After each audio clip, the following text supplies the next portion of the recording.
Yes, travel expert Clint Henderson, the managing editor at The Points Guy, is here to tell us how to cash in on the hottest travel trends of the new year. Clint, good morning. Great to see you. Good to see you both. Happy New Year. Happy New Year. Yeah. It's wild. 2026 almost upon us. We were talking about how to cure or curb seasonal depression. Yeah. The best way is get some travel on the calendar, escape to somewhere warm possibly. So where are we going? What's the most popular destinations for 2026? So right now it's the usual suspects. So Florida's big, Cancun, Las Vegas, but there's still a lot of last minute deals. So don't sleep on a last minute getaway if you're over this dreary weather. Yeah. Well, you know we got the World Cup coming up, right? And I mean, we're talking some big tickets for the World Cup.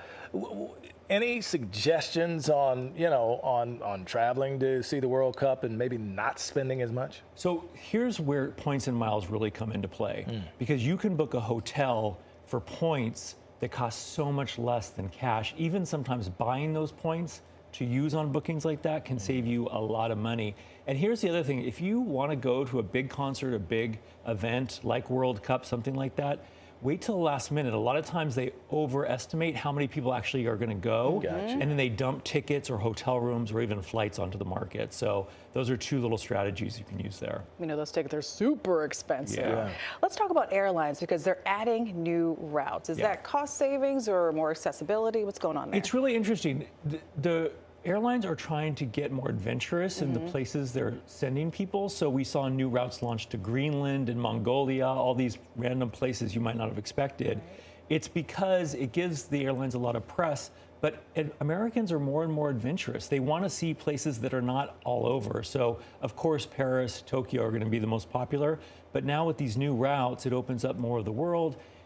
People can get some original social media content. So there's a lot of reasons to add these flights. Number one, though, it just is exciting for the airline community, essentially. Yeah, another big trend, wellness and eco-friendly destinations. What do you suggest there, and how can you save money? So places like Costa Rica specialize in this. Similar story here, though. Look for the deals. I love a website, Google Flights.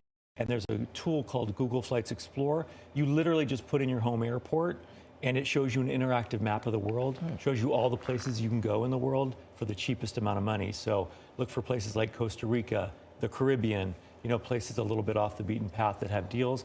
I just did some research this morning. You could fly tomorrow to Grand Cayman for $344 round trip for a week. You could fly to St. Thomas on United for $216 round trip. Okay. You could do Cabo or Antigua on JetBlue for $304. So the deals are out there, even last minute. Wow. So that's buying today or tomorrow? Because Tuesday's also a popular day to buy flights. Well, that's a myth, actually. That's a myth. It doesn't matter what day of the week you book. Okay. It matters what day of the week you fly. So flying on Tuesday or Wednesday is usually cheaper. Right. Less business travelers, which is why. But booking doesn't matter when. Doesn't matter. So I'm talking booking today for tomorrow. Bam, that is great. So let's talk about how you can avoid tourist traps, because that's a big trend, and maybe going to secondary cities instead? Yeah, so a lot of times what you'll see is anywhere that's hot on Instagram now is mobbed with people, and it's kind of an unpleasant experience. Everyone wants the Leaning Tower of photo picture, or they want the Eiffel Tower picture, and it makes for an unpleasant journey. So look for secondary cities. Instead of spending all your time in Paris, go to a second city like Bordeaux, or somewhere a little more off the beaten path. It's also going to be a lot cheaper, because instead of spending $500 to $1,000 a night for a hotel, you're spending $200. It really makes a difference in your budget. All right. Well, Clint, thank you for stopping by and giving us some advice on saving a little money in the new year, because we need it. We need a beach vacation. Yeah, most definitely. Channeling that.